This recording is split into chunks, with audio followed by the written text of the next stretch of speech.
بسم اللہ الرحمن الرحیم. حاضرین و ناظرین کرام، السلام علیکم ورحمۃ اللہ. تدریس القرآن کے سلسلے کا مقصد یہ ہے کہ قرآن کریم سمجھنے کے لیے عربی زبان کے جن قواعد کا جاننا بے حد اشد ضروری ہے ان سے واقفیت حاصل کر لی جائے، اور اس کے بعد پھر عربی زبان کے ذخیرہ الفاظ کو آہستہ آہستہ وسیع کرتے ہوئے قرآن کریم پڑھتے وقت اس کے مطالب کو ساتھ ساتھ سمجھنے کی صلاحیت پیدا کی جائے.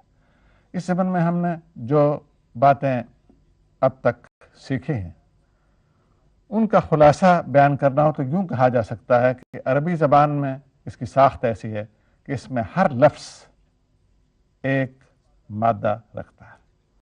وہ مادہ عام طور پر 3 حرفوں پر مشتمل ہوتا ہے. ان 3 حرفوں کے علاوہ نئے معنی پیدا کرنے کے لیے شروع میں یا درمیان میں بعض زائد حروف کا بھی اضافہ کر دیا جاتا ہے. یعنی 3 اور 6 حرفی یا ثلاثی جو مادہ ہوتا ہے اس پر کبھی زائد حروف کا اضافہ کر. وہ زائد حروف بھی معین ہیں، مقرر ہیں، ایسے اپنی مرضی سے ہم نہیں لگا دیتے. وہ خاص حروف ہیں جو خاص اوزان کے ساتھ استعمال ہوتا ہے. اس زمن میں ہم نے کیا دیکھا ہے پہلے کہ سب سے پہلے باب تفعیل ہم نے پڑھا تھا، جہاں یہ ہے کہ فے عین لام مادے کے جو اصل فے عین لام حروف ہیں ان کے ساتھ ہم نے دیکھا تھا کہ درمیانی حرف کو 2 بار پڑھا، فعالہ ہو گیا. یہ فعالہ تھا ماضی سادہ، پھر یہ فعالہ ہو گیا. اس کے ساتھ شروع میں ایک اور تے کا اضافہ کیا تو تفعلہ ہو گیا. یہ پڑھتے وقت ہم نے دیکھا تھا کہ عام طور پر یہ جب ہم درمیانی حرف کو 2 بار پڑھتے ہیں تو مقصد اس سے یہ ہوتا ہے کہ اس میں اگر یہاں کام کے کرنے کے معنی ہیں تو اس میں کام کے کرانے کے معنی، کروانے کے معنی پیدا ہو جائیں. تے یہاں سے بڑھا دی جائے تو پھر فعلا کہ یہ تابع ہو جاتا ہے. اسی طرح ہم آگے پڑھ چکے ہیں افعال، یعنی افعلا اس سے ماضی تھی، افعال. اس کے بعد پھر آپ نے دیکھا فاعلا، یعنی فے. یہاں پر فے ہے، پہلے حمزے کا اضافہ تھا، یہاں فے کے بعد حمزہ نہیں بلکہ الف کا اضافہ فاعلا، اور پھر اس کے شروع میں تے کا اضافہ تفعلا. یہ فارمز کل گویا 1، یہ 2، یہ 3، یہ 4 اور یہ 5 سادہ شکل کے علاوہ 5 مزید ایسے سانچے جن سے مختلف قسم کے مصادر بنتے ہیں وہ ہم دیکھ چکے. آج اس سے آگے چلتے ہیں. اب یہ کرتے ہیں کہ فعلہ ہے، اس سے پہلے یہ 2 حروف اضافہ کیے، ان فعلہ. یہ ان الف اور نون، الف زیر نون، اس کا اضافہ کیا. وہ فعلہ ویسے ہی رہا تو کیا بن گیا جی؟ ان فعلہ، ان فعلہ. اور یہ تو ماضی ہوئی. اس سے مصدر، یہ اس لیے ضروری ہے مصدر کا ساتھ ہی بتانا کہ جیسے آپ جانتے ہیں اردو زبان میں پہچاننے کے لیے، یہ محسوس کرنے کے لیے کہ یہ الفاظ کوئی نئے نہیں ہیں بلکہ ہم پہلے ہی ان سے مانوس ہیں، اگر ہم مصدر کا وزن معلوم کر لیں تو آسانی ہو جاتی ہے. کیونکہ اردو زبان میں مصدر یا مصدر سے بنے ہوئے اس میں مفعول یا اس میں فاعل وہ تو استعمال ہوتے ہیں، فعل ماضی یا مضارع استعمال نہیں ہوتا. تو ان فعلہ سے مصدر کیا ہوگا؟ یہ عین کے بعد آپ الف بڑھائیں گے اور یہاں فے کو زیر دے دیں گے. انفعال، انفعال یہ آپ استعمال کرتے ہیں خود، یہ وزن بھی استعمال، انفعال کا لفظ بھی استعمال ہوتا ہے. اور شرمندگی کے معنی میں بھی منفعل ہونا، شرمندہ ہو جانا. لیکن اصل اس کے معنی یہ ہے کہ کسی تاثیر سے متاثر ہونا. انفعال کے معنی یہ ہے فعل، کام، اور اس فعل سے، اس فعل کی تاثیر سے متاثر ہونا جو ہے وہ انفعال ہے. تو یہ آج کا سبق ہے.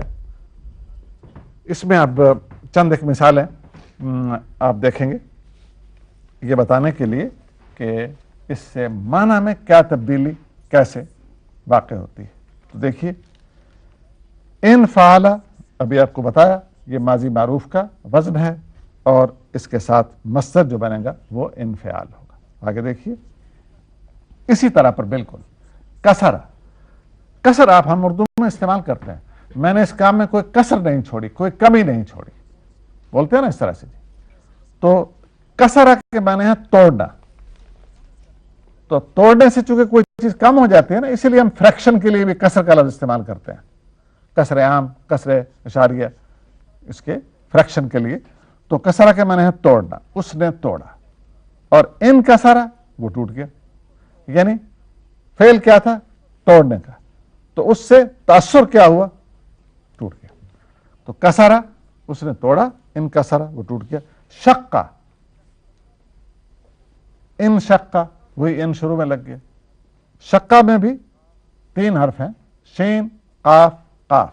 قاف 2 مرتبہ ہے. یہ 6 حرفی مادہ جو ہے اس میں شین ہے اور قاف 2 بار ہے. اس طرح 3 حرف بنے ہیں ابتدائی، شین، قاف، قاف. اسی لیے شد ہے. اس نے چیرا یا پھاڑا، ان شقہ کے بنے وہ چر گیا یا پھٹ گیا. اسی طرح قطع، اس نے کاٹا، قطع کیا. قطع کا لفظ میں اردو میں بولتے ہیں. قطع تعلق کرنا، تعلق کاٹ دینا، بائی کاٹ کر دینا. اور انقطع اس سے باب انفعال بن جائے گا، وہ کٹ گیا. انقطاع اس کا مصدر ہوگا، بولا جاتا ہے یہ منقطع ہونا. اسی سے اس میں فاعل ہے، انقطاع سے منقطع، اس میں فاعل منقطع ہونا، کٹ جانا. قلبہ، اس نے پلٹ دیا، اس نے الٹ دیا. قلبہ. اور اس سے انقلبہ، وہ الٹا گیا، وہ الٹ گیا، وہ پلٹ گیا. اور اس سے مصدر کیا ہوگا انقلبہ سے؟ انقلاب، جو اردو میں عام استعمال ہوتا ہے. الٹ جانا، پلٹ جانا، تبدیل ہو جانا. انقلاب اسی معنی میں ہم بولتے ہیں. اب صرف یہ بتانے کے لیے کہ اردو میں کتنی کثرت کے ساتھ اس باب کے یا اس وزن کے یا اس سانچے کے مصادر بھی استعمال ہوتے ہیں، چند ایک مصادر ایسے جو اردو میں بولے جاتے ہیں آپ کے سامنے آئیں گے. تو جلدی سے ان پر بھی نظر ڈال لیتے ہیں. انکسار، کسرہ کے میں اس نے توڑا. انکسرہ وہ ٹوٹ گیا. انکسار ٹوٹ جانا ہم عاجزی کے لیے بھی استعمال کرتے ہیں. آپ کہتے ہیں نا کہ ایک اس واقعے نے مجھے توڑ ڈالا، میرے اس واقعے سے میرے اندر ٹوٹ پھوٹ پیدا ہو. تو انکسرہ ٹوٹ جانا، یہاں عاجزی کے معنی بھی ہم بولتے ہیں اردو میں. انحصار، حسرہ کے معنی ہوتا ہے احاطہ کرنا، انحصار کے معنی منحصر ہو جانا، کنفائن ہو جانا. یہ بات اس پر منحصر ہے، یعنی انحصار بھی استعمال کرتے ہیں. منحصر جو اس میں فاعل ہے وہ بھی ہم اردو میں استعمال کرتے ہیں. انقباض کے معنی ہوتے ہیں کھچ جانا. قبضہ کے معنی ہوتے ہیں پکڑ لینا، گرفت میں لے لینا. انقبضہ گرفت میں آ جانا. تو انقباض، میری طبیعت میں انقباض ہے، مطلب طبیعت میں انشراح نہیں ہے، کھلی نہیں ہے طبیعت، بلکہ بند طبیعت، گھٹی ہوئی ہے طبیعت میں گھٹن ہے. انقباض اس طرح ہم بولتے ہیں. انجماد، جم جانا. جمود ہے جمادہ سے. جمادہ کے معنی جما دینا، اور اس میں فاعل جامد، یہ بھی ہم بولتے ہیں. جامد ہونا، جمع ہوا ہونا، متحرک نہ ہونا، اس معنی میں ہم بولتے ہیں اردو میں. انجماد اس سے اس باب انفعال ہوگا، جم جانا. اور اسی سے اس میں فاعل ہے منجمد ہو جانا. منجمد جمع ہوا. جمادہ جما دینا. جمود اس سے مصدر ہے. انجمادہ جم جانا. انجماد اس سے مصدر ہے. اور اسی انجماد مصدر سے اس میں فاعل منجمد ہے، جمع ہوا. سردیوں میں پانی منجمد ہو جاتا ہے، جم جاتا ہے. بحر منجمد شمالی بولتے ہیں نا آپ انٹارکٹک کے لیے، جہاں چونکہ پانی اس کا جمع رہتا ہے اس لیے بحر منجمد بولتے ہیں ہم اس کو، جمع ہوا سمندر. انعقاد، یہ آپ عام بولتے ہیں. انعقاد، جلسہ انعقاد پذیر ہوا. عقدہ کے معنی ہوتے ہیں باندھنا، گرا لگانا. اور عقد اسی سے مصدر ہے، عقدہ سے گرا لگا دینا. اور اسی سے ہی عقد نکاح کے معنی میں استعمال ہوتا ہے، 2 آدمیوں کو ایک تعلق میں باندھ دینا. تو انعقاد، انعقدہ بندھ جانا، اور انعقاد اس سے مصدر ہو گیا. اس میں فاعل منعقد، یہ بھی آپ اردو میں بولتے ہیں. اسی طرح انبساط، بسطا کے معنی ہوتا ہے کھولنا. مثلا میں نے یہ بات شرح و بسط سے بیان کی، کھول کھول کر بیان کی. فلاں مؤلف نے اس نظریہ کو اپنی کتاب میں شرح و بسط سے بیان کیا ہے، یعنی تفصیل کے ساتھ کھول کھول کے بیان کیا. بسطا کھول دینا. بساط اسی سے ہم بولتے ہیں جو چیز بچھی ہوئی ہو، کھلی ہوئی ہو. اور اسی لیے جب اس کو ہم بساط کو دری، قالین، جو چیز بچھی ہوئی ہو اس کے معنی میں استعمال کرتے ہیں. بساط لپیٹ دینا، ختم کر دینا کسی چیز کو. تو بسطا اس نے پھیلایا، انبسطا وہ پھیل گیا. طبیعت میں انبساط بالکل انقباض کے الٹ ہوگا گویا. انبساط خوشی اور فرحت، مسرت، طبیعت کا کھلا ہونا، اس معنی میں. انشراح بھی قریب قریب وہی معنی، شرح کے معنی بھی کھولنا اور انشراح کھلنا. فصل، فصل اس سے مصدر ہے، جدا کر دینا، اور انفصال جدا ہو جانا. انقلاب پہلے آ چکا ہے. انقطاع، قطع سے، یہ بھی ہم دیکھ چکے ہیں. اور انحراف، مڑ جانا. انحراف، انحرفا ماضی ہوگی، مڑ جانا، ایک طرف کو ہو جانا. انحطاط، حتیٰ کے معنی ہوتے ہیں گرا دینا، حتیٰ گرا دینا. اسی سے محتہ، گر جانا یا ٹھہر جانا، ریلوے اسٹیشن کے لیے استعمال ہوتا ہے ماڈرن عربک میں، محتہ. تو انحطاط، انحتہ اتر جانا، انحطاط اتر جانا، گر جانا، زوال کے معنوں میں ہم استعمال کرتے ہیں اردو میں بالکل درست طریقے سے انحطاط. سدا کے معنی ہوتے ہیں روک دینا. دیکھیے سد باب آپ بولتے ہیں نا پریونشن کے معنی. سد باب لفظی معنی کیا ہے؟ دروازے کو بند کر دینا، کسی چیز کو روک دینا. سد، مسدود بھی اردو میں بولتے ہیں. آگے جانے کا راستہ مسدود تھا، بند تھا، رکا ہوا تھا. تو سدا بند کر دینا، اس نے بند کیا. انسدا بند ہو گیا. انسداد بند ہو جانا، ہم اردو میں عام بولتے ہیں. جرائم کے انسداد کے لیے یہ کارروائی کرنی چاہیے. ضبطہ، منظم کرنا. انضباط، منظم ہو جانا. انضباط، منظم ہو جانا. ضمہ، زواد سے ضمہ بولیں گے ہم، عربی کے طریقے سے بولیں. میں جان بوجھ کے اس کا تلفظ اردو کی طرح کر رہا ہوں تاکہ آپ کو معلوم ہو کہ یہ لفظ ایسے ہیں جو آپ نے پہلے سے سن رکھے ہیں. ضمہ کے لفظی معنی ہوتے ہیں جمع کر دینا، شامل کر دینا، اکٹھا کر دینا. اور ان ضمہ کے معنی جمع ہو جانا، اکٹھا ہو جانا. انکشاف، کشفہ پردہ اٹھا دینا. کشف اسی سے کھول دینا کسی بات کو، کسی بات سے پردہ اٹھا دینا. اور انکشاف کھل جانا. ڈسکوری کے معنی میں آپ اردو میں اسے بھی عام استعمال کرتے ہیں. تو اب دیکھنا ہم نے یہ ہے کہ فعل ماضی، اس سے انفعل، مصدر انفعال. تو ماضی کے باقی صیغے، یہ انفعال تو پہلا صیغہ ہے غائب کا، واحد کا، مذکر کا. تو اس سے باقی صیغے کس طرح بنیں گے؟ جیسے ہم پہلے دوسرے ابواب میں دیکھ چکے ہیں، یہاں بھی کوئی نئی بات نہیں ہے.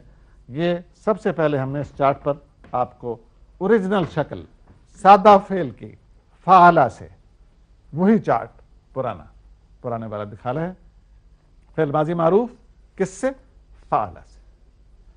اس میں آپ کی سہولت کے لیے جیسے پہلے بھی ہم آپ کو دکھاتے رہے ہیں، جو اینڈنگز ہیں، اختتامیے جو ہیں، جن سے صیغے بدلتے ہیں.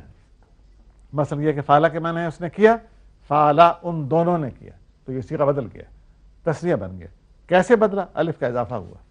تو یہ جو اضافے ہیں، یہ اختتامیے جو ہیں صیغے بدلنے کے لیے، یہ یہاں سرخ روشنائی میں آپ دیکھ رہے ہیں اس چارٹ پر.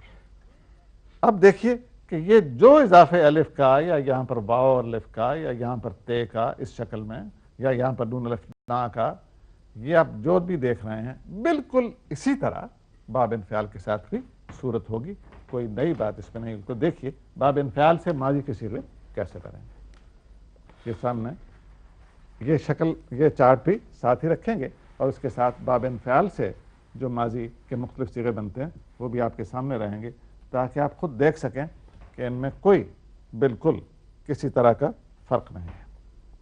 یہ آپ دیکھ رہے ہیں کہ یہ سادہ شکل تھی فعلہ سے فعل ماضی کی، یہاں تثنیہ الف سے بنا، ان فعلہ کے بعد تثنیہ الف سے بنا، جمع واو اور الف لگا کر بنا، جمع واو الف لگا کر بنا، مؤنث کا صیغہ تے اور اس کے اوپر جزم اس طرح بنا، یہاں بھی ان فعلہ سے ان فعلت تے اوپر جزم، علی حاصل قیاس شروع سے آخر تک جمع متکلم تک، یہاں نون الف نا لگا کے جمع متکلم کا صیغہ بنا، یہاں بھی نون الف نا کے ساتھ جمع متکلم کا صیغہ بنا، تو اس میں کوئی تبدیلی نہیں ہے۔ اب فعل ماضی اور اس کے صیغے، ان کی شکلیں دیکھ لینے کے بعد چند مثالیں قرآن پاک کی آیات سے فعل ماضی کی، یا اس پہ چلنے سے پہلے فعل مضارع کو بھی دیکھ لیتے ہیں، تاکہ ساتھ ہی ہم ماضی اور مضارع کی ملی جلی مثالیں دیکھ سکیں گے۔ یہاں پہلے کی طرح فعل مضارع جو آپ دیکھ رہے ہیں، یہ فعل سے حرفی مادہ، اس سے یفعلو فعل مضارع بنا، اور پھر یہ باقی صیغے۔ شروع میں جو علامت مضارع 4 حرفی آتے ہیں شروع میں مضارع کے، یہ جو کہ صرف مذکر غائب کے لیے ہوتی ہے، پھر تے جو مؤنث غائب کے لیے بھی ہوتی ہے اور مذکر حاضر کے لیے بھی ہوتی ہے، پھر آخر میں الف جو متکلم کے لیے ہوتا ہے، اور نون جو جمع متکلم کے لیے ہوتا ہے۔ یہ 4 ہیں، گویا یہ تے الف اور نون، یہ 4 حرف شروع میں فعل مضارع کے آتے ہیں، اور جمع تثنیہ وغیرہ اس کے لیے الف نون واو نون، یہ ساری شکلیں جو ہیں یہ بھی آپ کے سامنے ہیں، یہ پڑھ چکے ہیں آپ کئی بار، ان کے دہرانے کی ضرورت نہیں ہے۔ اصل بات جو آپ کو بتانے والی ہے وہ یہ کہ اب آپ دیکھیے کہ انفعال سے بھی جو فعل مضارع بنے گا، اس کے ساتھ بھی شروع میں ابتدائیے بھی یہی ہوں گے، ابتدائیہ کہہ لیجئے یا علامت کہہ لیجئے، فعل مضارع کی نشانی کہہ لیجئے، وہ بھی یہی ہوگا جو سرخ روشنائی میں یہاں لکھا ہوا آپ دیکھ رہے ہیں، اور صیغے بھی جو بنیں گے تثنیہ جمع وغیرہ، وہ بھی بالکل اسی طرح جیسے یہاں اختتامیہ میں نظر آ رہے ہیں آپ کو، اسی طرح باب انفعال میں بھی صورت ہوگی، نئی اس میں کوئی تبدیلی نہیں ہوگی۔ تو یہ آپ کے سامنے فعل مضارع کی شکل ہے باب انفعال سے، یہ فعلہ سے ہے فعل مضارع، یہ ان فعلہ سے ہے فعل مضارع، اور جیسا کہ آپ دیکھ رہے ہیں یہاں پر شروع میں یفعلو ہے یا ینفعلو ہے فعل مضارع، ان فعلہ سے مضارع کیا بنا ہے ینفعلو، لیکن یہ علامت جو ہے مضارع کی وہی یہ ہے جو یہاں ہے، ینفعلانے میں تثنیہ، ینفعلون میں جمع، یہ سرخ روشنائی میں لکھے ہوئے اختتامیے، یہاں پر باب انفعال کے فعل مضارع سے سرخ روشنائی میں لکھے ہوئے اختتامیے سب یکساں ہیں، ایک ہی طرح پر ہے۔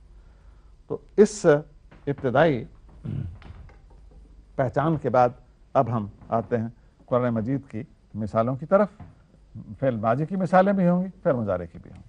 تو دیکھتے ہیں قرآن پاک کی ایک آیت کا ٹکڑا ہے، فانفجرت من حسنتا عشرتا عینا، فجر پھوٹنا، فجر کی نماز پڑھتے ہیں نا جب کہ تاریکی میں سے روشنی پھوٹتی ہے تو وہ وقت فجر کا ہوتا ہے، یہ فجر ہم بولتے ہیں، صحیح لفظ فجر ہے، جیم کی جزم ہے، فجر نہیں ہے۔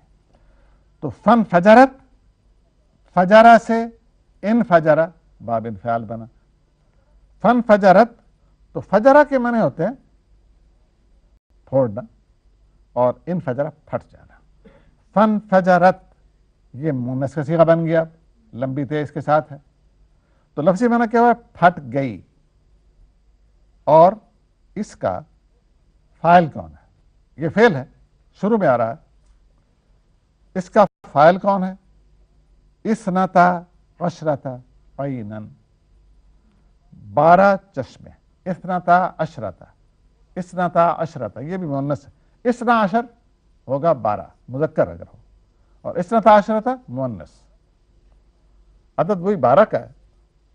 ہم اردو میں، انگریزی میں، فارسی میں تو عدد ایک ہی ہوتا ہے، خا معدود، یعنی جس کے ساتھ عدد لگ رہا ہے مذکر ہو یا مؤنث ہو، 4 مرد 4 عورتیں، اس میں کوئی فرق نہیں ہے، 4 کا لفظ ہی آئے گا، لیکن عربی میں اس میں فرق پڑتا ہے مذکر اور مؤنث کی صورت میں۔ تو آپ یہ دیکھ رہے ہیں کہ 12 ہوتا ہے مذکر کی صورت میں، اور 12 یہ مؤنث کی صورت میں۔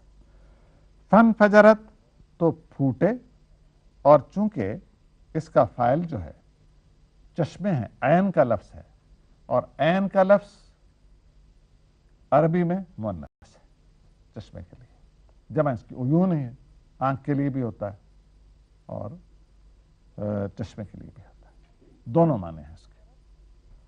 تو فن فجرت چونکہ یہ مؤنث جمع فاعل ہے، تو جیسے آپ کو بتا چکا ہوں کہ اگر فاعل جمع ہو اور مؤنث ہو تو فعل واحد مؤنث آ سکتا ہے، اس لیے فن فجرت ہے، واحد مؤنث کا صیغہ ہے فعل کا شروع میں۔